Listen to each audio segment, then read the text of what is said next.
সেটা নতুন করে আজকে বলে বিড়ম্বনা বাড়াতে চাই না। বারে বারে আমি অনেক ইন্টারভিউতে বলি, সবার বুঝতে হয়ে গেছে। দেখেছেন এখানে নাট্যকর্মী বসে আছেন, সাংবাদিক বসে আছেন, লেখিকা আছেন, আসবেন, চিত্র পরিচালক এবং অধ্যাপিকা বসে আছেন। তাদের বাড়িতে ক্যামেরা দেখেছেন সরস্বতী পুজো? আমি নারীদের কথাই বলছি, আমি পুরুষের কথা আমি বলছি না।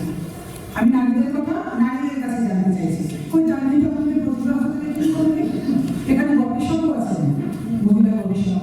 উনি এমন একটা বিষয় নিয়ে গবেষণা করেন, খুব কম মানুষ এটা নিয়ে করেন। আমি আপনাদের ছোট কথা মনে করিয়ে দেবো, আমরা সবসময় বলি আমরা নারী, আমরা সব পারি। এই মিউজিশিয়ান, এই শব্দযন্ত্রী এখন অব্দি ভারতবর্ষের কোন কাউকে তৈরি করতে পারেনি যাদের ভাষায় এসে দাঁড়াবো। আপনাদের মনে রাখবেন আমরা নারী, আমরা সব পারি না, এসবের জন্য এখন আমাদের উপর নির্ভর করতে হয়। আমি জমি হাতটা নেই।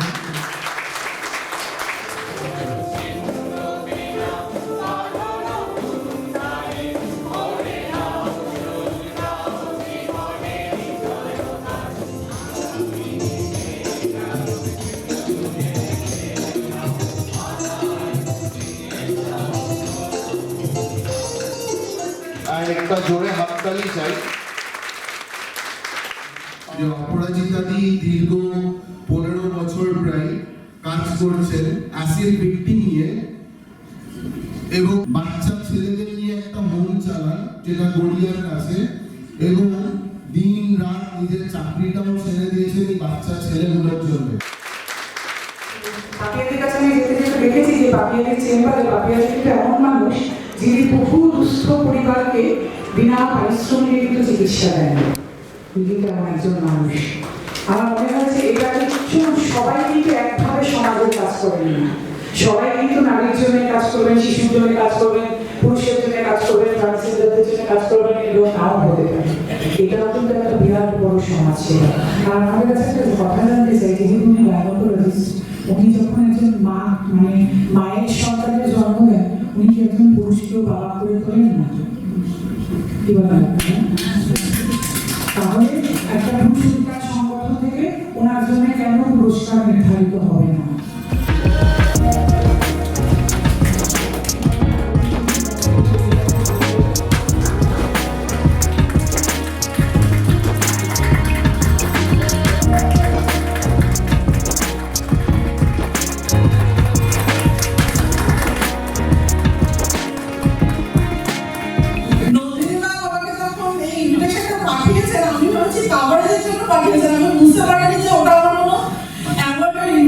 মানে আমি definitely child rights, human rights, women rights সব রকমের কাজ করি, কিন্তু আমি একটা জিনিস ভীষণ রকম বিশ্বাস করি, সেটা হচ্ছে যদি ইকুয়ালিটি না থাকে তাহলে কিন্তু কোনো সোসাইটি একটা সময়ের পরে দাঁড়িয়ে থাকতে পারে না, একদিকে হেলে যায়। আমি জমিদারকে আমার ডাকবো, জমিদার আপনি একটু আসবেন, যেহেতু আপনি প্রাক্তন পুলিশ কর্তা, এবং সুপর্ণদাকে আবার ডাকবো। আমার মনে হয় একজন মানুষ বসে থেকে জমা দেন আমার জন্য সবচেয়ে উপর।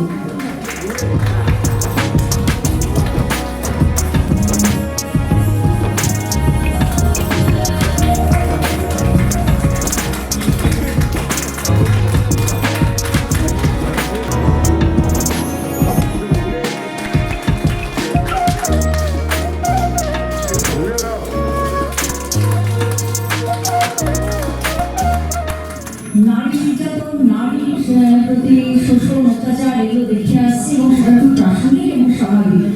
কিন্তু সেই জায়গায় দাঁড়িয়ে পুরুষদের প্রতি যে শোষণ, অত্যাচার এই দুটা ভীষণভাবে নীরব থাকে, আর তাকে উচ্চারিত করার জন্যই আমার ছবি অনুচ্চারিত। আর আমি খুব গর্বের সঙ্গে বলছি, রাজ্য ছাড়িয়ে দেশ ছাড়িয়ে বার্লিন এবং আমস্টারডাম এবং গালিফ সিরিজে এটা এখনো অব্দি আন্তর্জাতিক স্বীকৃতি।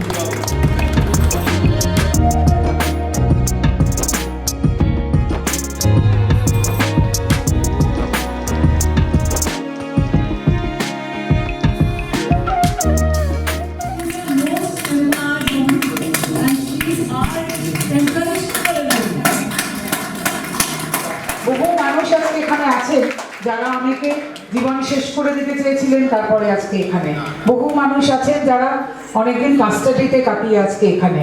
এটুকু হয়তো আমার জীবনে শুধু পাওয়া যে তাদেরকে আমি জীবনমুখী করতে পেরেছি।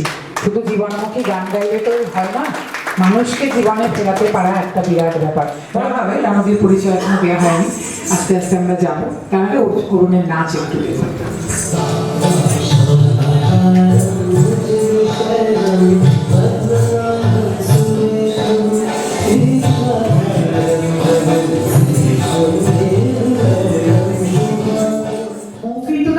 যোগ্যতায় আজকে এখানে এসেছেন এবং সেই যোগ্যতার মধ্যে আমি মনে করি না তার অ্যাঙ্কারিংটাই বড় রোল প্লে করেছে, তার থেকে অনেক বড় রোল প্লে করেছে।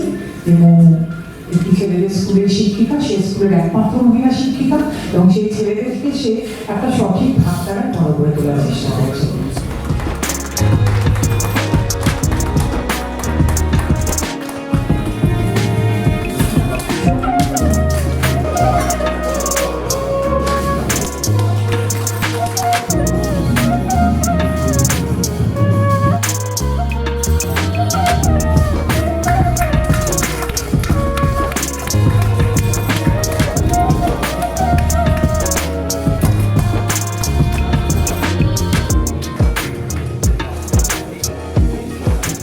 বহু মানুষ আমাদের পাশে এসে দাঁড়িয়েছে এবং আজ একটা কথা বলবেন।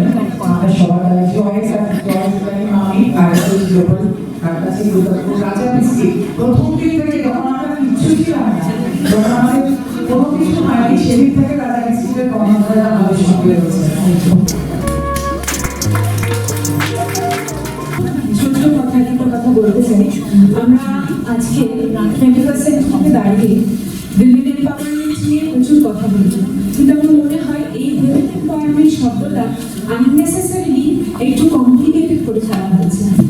এম্পাওয়ারমেন্ট মানে it's about equality of rights to express themselves in a society যেখানে সবার সমান অধিকার থাকে।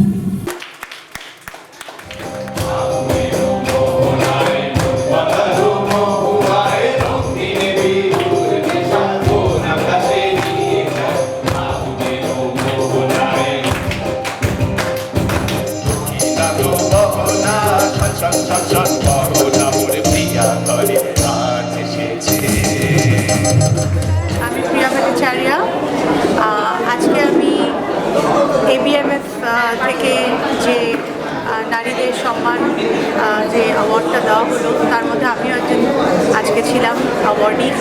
আমার ভীষণ ভালো লাগলো অ্যাওয়ার্ডটা পেয়ে, কারণ এরকম একটা অর্গানাইজেশন থেকে আমি এই সম্মান পাবো আমি সেটা কোনোদিনও ভাবিনি। আমি ভাস্বতী রায়। আজকে অল বেঙ্গল মেন্স ফোরাম থেকে যে সমাজের সেরা নারী সম্মান অনুষ্ঠানটা আয়োজন করা হচ্ছে, সেখানে আমাকে একজন সমাজের সেরা নারী হিসাবে সম্মানিত করা হচ্ছে, এবং আমি আজকে এই দিনটা আমার কাছে ভীষণভাবে একটা গর্বের দিন। তার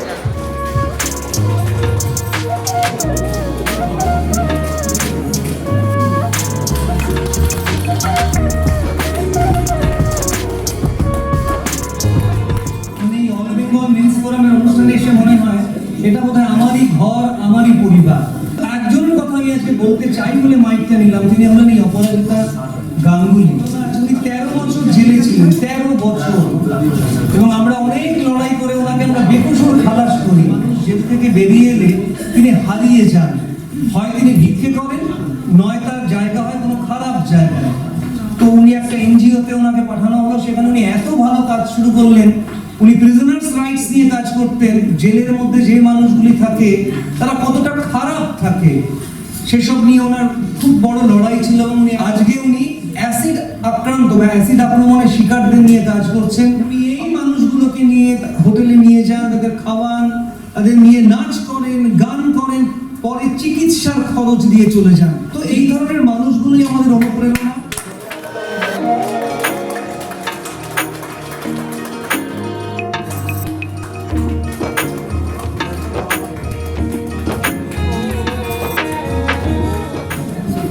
এখানে আমার মনে হয় একটা ব্যক্তিগত মত যে এই নারী পুরুষ ভেদাভেদ বা কিছু, এটা কিছু হয় না। মানে সমস্ত ধরনের আমাদের এই পৃথিবীতে আমরা যত নারী পুরুষ আছি, প্রত্যেকের ভেতরে বা অন্য লিঙ্গের মানুষজন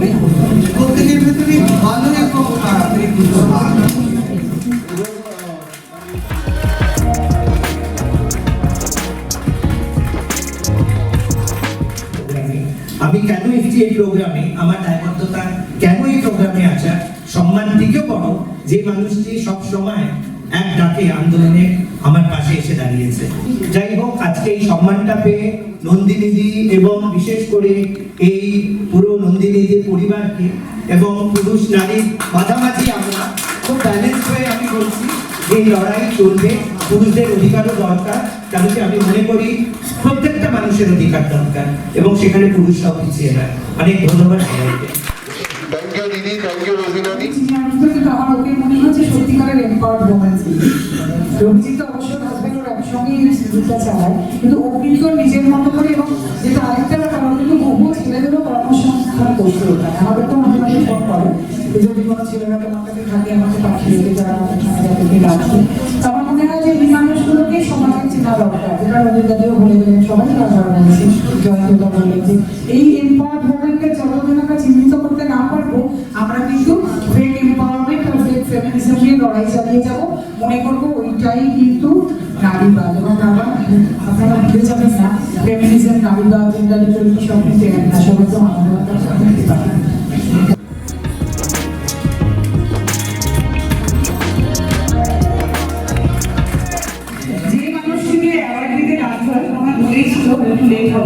আমি জানি না আপনারা তাকে কতটুকু চেনেন,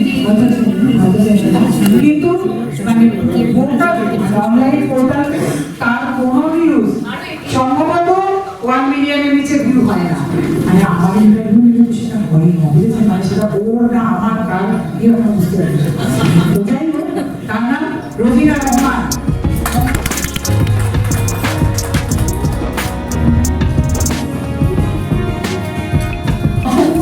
জানাচ্ছি, কারণ এত গুণী গুণী মানুষ যাদেরকে আমি দেখলাম তাদের মধ্যে আমাকে বেছে নেওয়ার জন্য। সত্যি নন্দিনীতে আর এরকম অকপটে স্বীকার করার জন্য যে আমাকে এবিপি আনন্দ ডেকেছে শুধুমাত্র রোজিনার ভিডিও দেখে। সত্যি এইরকম অকপটে বঙ্গ টিভির কোনো প্যানেলিস্টকে আজ পর্যন্ত স্বীকার করতে দেখিনি। অবশ্যই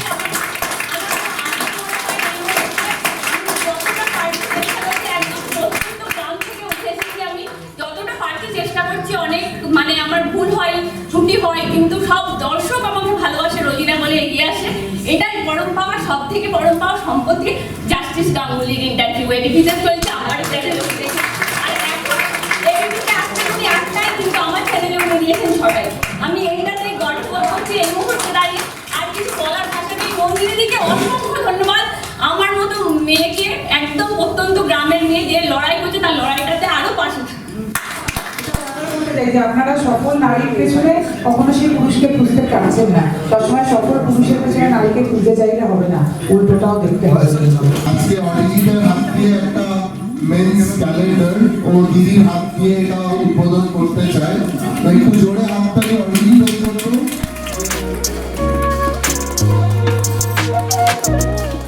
দিদি সবার হাতে অ্যাওয়ার্ড তুলে দিল। আমরা চাই যাতে আমরা দিদির হাতে কিছু একটা তুলে দিতে পারি আজকে।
তাদের অনুষ্ঠান।